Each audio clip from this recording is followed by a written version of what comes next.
राधे राधे। मैं आर्यल मौर्य कक्षा 6 हिंदी विषय के अंतर्गत पढ़ाए जाने वाले पुस्तक महान व्यक्तित्व में आप सभी का स्वागत है। इसके पूर्व के वीडियो में हम लोगों ने पाठ 8 पढ़ा और इस वीडियो के माध्यम से आज हम लोग पाठ 9 पढ़ने चल रहे हैं, भारत के महान खगोलविद। और इसके अंतर्गत हम 3 महान खगोलविदों के बारे में पढ़ेंगे, जिसमें से आर्यभट्ट, वराहमिहिर, सवाई जय सिंह ये प्रमुख रूप से हैं। तो चलिए शुरू करते हैं बिना विलंब के। हाँ, आपको बता दें, जैसा आपको पूर्व के वीडियो में बताया जा चुका है कि महान व्यक्तित्व से संदर्भ संग और व्याख्या पूछा नहीं जाता है, इसलिए संदर्भ संग व्याख्या बताई नहीं जाएगी। हाँ, इसमें पाठ का सारांश और प्रश्न अभ्यास कराया जाएगा। तो बिना विलंब किए शुरू करते हैं पाठ का सारांश। भारतीय खगोलविदों में आर्यभट्ट, वराहमिहिर और सवाई जय सिंह प्रमुख हैं। तो सबसे पहले आर्यभट्ट को लेते हैं। महान गणितज्ञ और खगोल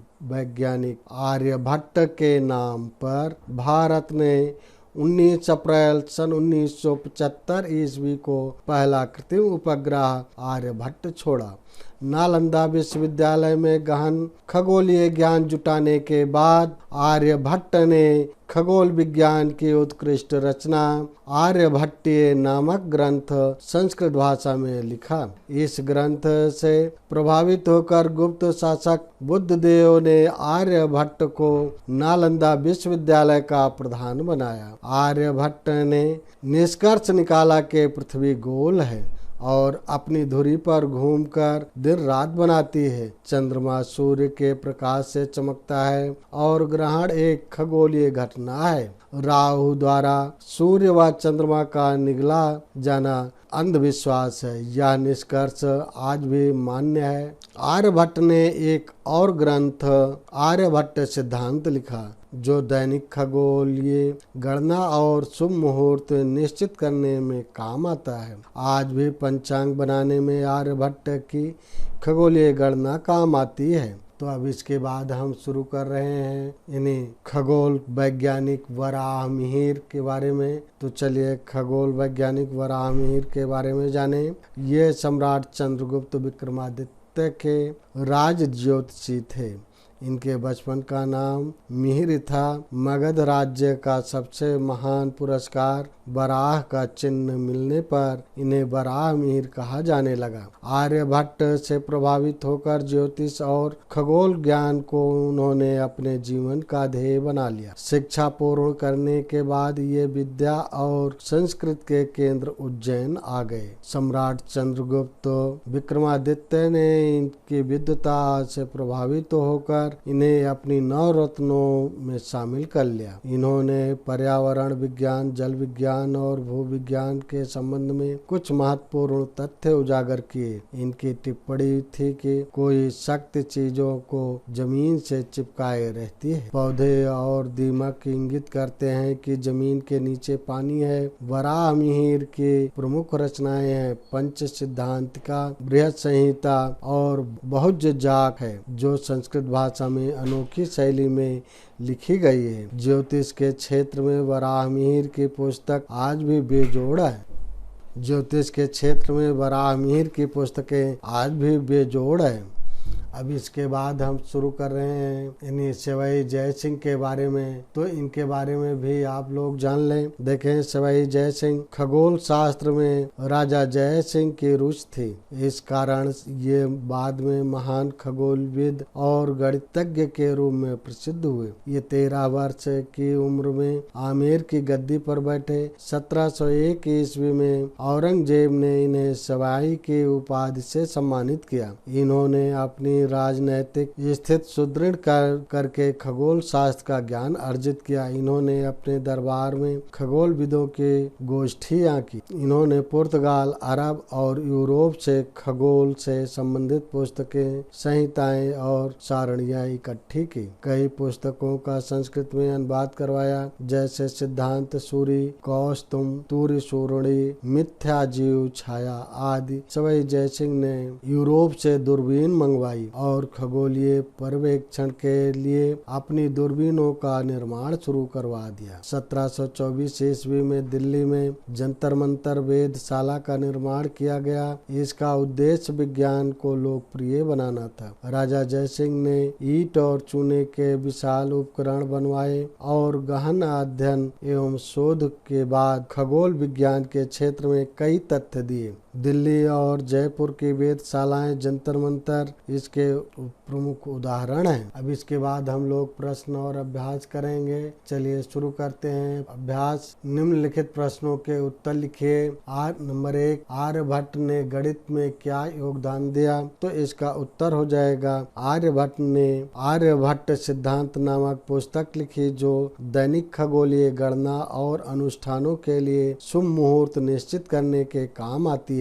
पंचांग बनाने के लिए आर्यभट्ट की खगोलीय गणना का उपयोग किया जाता है। अब इसके बाद अगला प्रश्न है नंबर 2, बराहमीर ने कौन सी प्रमुख टिप्पणी की है? तो इसका उत्तर हो जाएगा पृथ्वी के बारे में बराहमीर की टिप्पणी थी कि कोई शक्ति है जो चीजों को जमीन से चिपकाए रखती है। इस कथन के आधार पर गुरुत्वाकर्षण का सिद्धांत बना। और अगला प्रश्न है नंबर 3, जंतर मंतर क्या है और कहाँ है? तो इसका उत्तर हो जाएगा जंतर मंतर वेधशाला है, जो दिल्ली और जयपुर में स्थित है। अब अगला प्रश्न है आर्यभट्ट और बराहमीर के दो ग्रंथों के नाम लिखिए। नंबर 4 का उत्तर हो जाएगा आर्यभट्टीय, आर्यभट्ट सिद्धांत।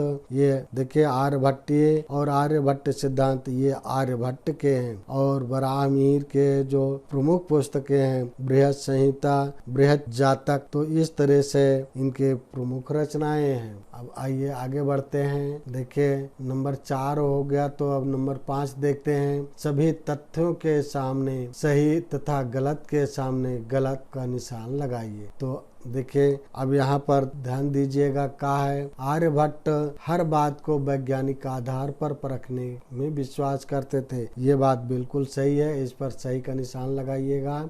और खा है दिल्ली की वेधशाला का नाम जंतर मंतर नहीं है। अरे यही नहीं हट जाए तब ये भी सही हो जाए। अब नहीं है तो यहाँ गुड़े का निशान लगाना होगा। तो इसका मतलब ये नहीं, यहाँ पर गुड़े का निशान लगेगा क्योंकि नहीं कह रहा है, नहीं हटने के बाद सही होता। तो यहाँ पर गुड़े का निशान लगाइए। गाय है दूरबीन से दूर की चीजें देखी जा सकती हैं। तो ये बात तो सही है भाई, यहाँ सही का निशान लगाइएगा। अब इसके बाद देखिए अगला है आर्यभट्ट, पाणिनि, समाई, जयसिंह सभी खगोलविद हैं। देखिए इन्होंने यहाँ गलती कर दिया, यहाँ पाणिन जो दे दिए, ये यानी पाणिन ये खगोलविद नहीं है, बाकी आर्यभट्ट और समाई जयसिंह ये खगोलविद तो हैं। तो यहाँ सभी दिया जा रहा है, इसलिए ये भी गुड़े का निशान हो जाएगा। यहाँ गुड़े का निशान लगाइएगा। देखिए यहाँ सही का निशान लगाइएगा, खा में गुड़े का निशान लगाइएगा और गा में सही का निशान लगाइएगा, घा में गुड़े का निशान लगाइएगा। अब आइए अगला प्रश्न है, प्रश्न नंबर 6, किसने कहा? अब इस बात को ध्यान दीजिएगा का है, सूर्य ग्रहण या चंद्र ग्रहण के समय राहु द्वारा सूर्य या चंद्रमा को निगल जाने की धारणा अंधविश्वास है। ये बात तो आपको मालूम होगा ही, इसे आर्यभट्ट जी ने कहा था। तो यहाँ आर्यभट्ट हो जाएगा। और फिर अगला खा है, पौधे और दीमक इस बात की ओर इंगित करते हैं कि जमीन के नीचे पानी है। तो इसको बराहमीर ने कहा था। तो यहाँ बराहमीर हो जाएगा। और अब अगला गा है, देखिए चंद्रमा सूर्य के प्रकाश से चमकता है, उसका अपना प्रकाश नहीं है। तो इसको कहने वाले आर्यभट्ट जी हैं, यानी उस चंद्रमा का खुद का प्रकाश नहीं होता है, वो सूर्य का प्रकाश होता है, उसका अपना खुद का प्रकाश नहीं होता है। इस बात को आर्यभट्ट जी ने ही कहा था। अब देखिए अब आपको यहाँ पर नंबर 7 क्वेश्चन जो मिल रहा है, अगले क्वेश्चन की ओर हम बढ़ते हैं। तो यहाँ पर है का जंतर मंतर क्या है और कहाँ स्थित है? तो जंतर मंतर आप जानते ही हैं कि ये वेधशाला है, जंतर मंतर वेधशाला है। और जंतर मंतर ये यंत्र मंत्र का अभ्रंश रूप है। समय जयसिंह ने हाँ, और कहाँ स्थित है ये तो आप जानते ही हैं, ये दिल्ली में स्थित है। इसकी कई शाखाएं, बहुत सारी शाखाएं जयपुर में, दिल्ली में तो है ही, जयपुर में है, मथुरा में है, उज्जैन में है, वाराणसी में है। तो आइए जान लेते हैं थोड़ा सा और इसके बारे में बता देते हैं। जंतर मंतर यंत्र मंत्र का भ्रंश रूप है। सवाई जयसिंह ने ऐसी वेधशालाओं का निर्माण जयपुर, उज्जैन, मथुरा, दिल्ली और वाराणसी में भी कराया था। इसके डिजाइनिंग उन्होंने स्वयं की थी। पहली वेधशाला उन्होंने दिल्ली में 1725 ईस्वी में बनवाया और 1734 में जयपुर में, 1738 में मथुरा, उज्जैन, वाराणसी में बनवाया। और अब अगला प्रश्न देखिए क्या है। वेधशाला किसे कहते हैं? हमारे देश में कहाँ कहाँ वेधशालाएं हैं? देखिए बहुत सारी वेधशालाएं हैं, लेकिन हम प्रमुख ही बताएंगे। और ये प्रमुख वेधशालाएं देखिए, अब आपको बता दें, पहले तो ये जाने कि वेधशाला कहते किसे हैं। ऐसे एक या एक से अधिक यानी बेलनाकार संरचनाओं को आधुनिक वेधशाला कहते हैं, जिनके ऊपरी सिर पर घूमने वाला अर्धगोलीय गुंबद स्थित होता है। इन संरचनाओं में आवश्यकता अनुसार अपवर्तक या परावर्तक दूरदर्शक रहता है। भारतीय खगोलीय वेधशाला दक्षिण पूर्व लद्दाख में लेह के निकट हानले में स्थित है। प्रकाशित था औरक्त खगोल भौतिकी हेतु यह विश्व की सबसे ऊंची वेधशाला है।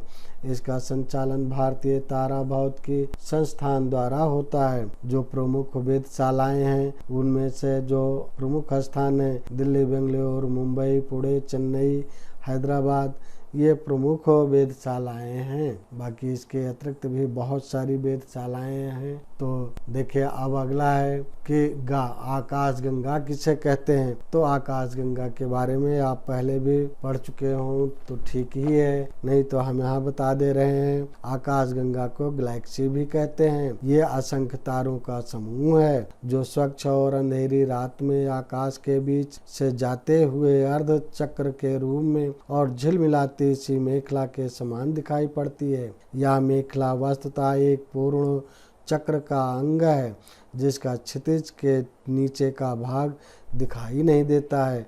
भारत में इसे ही आकाश गंगा कहते हैं। इसके अन्य नामों में मंदाकिनी, स्वर्ण गंगा, स्वर्ग नदी, सुर नदी, देव नदी, आकाश नदी इत्यादि तमाम नामों से जाना जाता है। तो अब आगे बढ़ते हैं। देखिए योग्यता विस्तार। सम्राट विक्रमादित्य के नवरत्न कालिदास, धन्वंतरि, वराहमिहिर, अमर सिंह, छपड़क, शंकु, भट्ट, घटपरक, वरुरुच, इनके बारे में पुस्तकालय या अन्य स्रोतों से जानकारी कीजिए। तो देखिए अब धीरे धीरे पुस्तकालय आदि खुल रहे हैं, कॉलेज खुलने के स्थिति में भी हैं, बहुत सारी चीज़ें खुल चुकी हैं। लेकिन फिर भी आपको बता दें, आप जहां भी निकलें, जहां भी उठें बैठें, कोविड-19 के नियमों का पालन करते हुए आएँ जाएं, उठें बैठें। यानी जो कोविड-19 के नियम निर्देश हैं उन सभी का पालन करते हुए ही आप पुस्तकालय आए जाएं। और इस वीडियो में इतना ही। वीडियो को लाइक करें, शेयर करें, चैनल पर नए हैं तो सब्सक्राइब करें। सब्सक्राइब करने के बाद बेल आइकन जरूर प्रेस कर दें। बेल आइकन प्रेस कर देने पर मेरी वीडियो जैसे ही अपलोड होगी उसकी नोटिफिकेशन तुरंत आपके मोबाइल पर मिल जाएगी और आप मेरी वीडियो सबसे पहले देख सकेंगे। जय हिंद, जय भारत।